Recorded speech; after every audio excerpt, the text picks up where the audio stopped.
To use the spelling check feature, 1. Right-click the underlined word. A menu will appear. 2. Click on the correct spelling of the word from the listed suggestions. 3. The corrected word will appear in the document.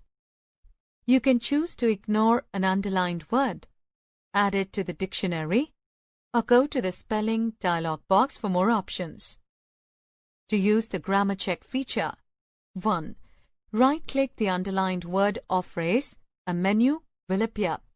2. Click on the correct phrase from the listed suggestions. 3. The corrected phrase will appear in the document.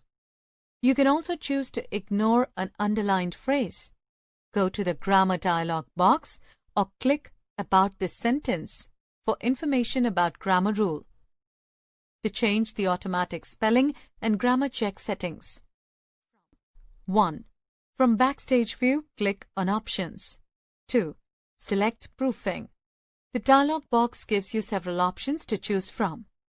If you don't want Word to automatically check spelling, uncheck Check Spelling as you type.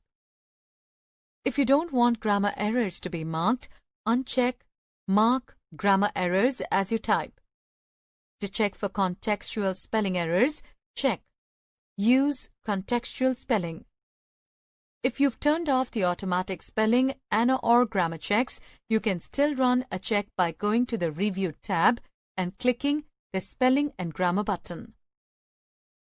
To hide spelling and grammar errors in a document. If you're sharing a document such as a resume with someone, you might not want them to see those annoying red, green, and blue lines. Turning off the automatic spelling and grammar checks only applies to your computer, so the lines may still show up when someone else views your documents. Luckily, you can hide spelling and grammar errors in a document so that the lines will not show up on any computer.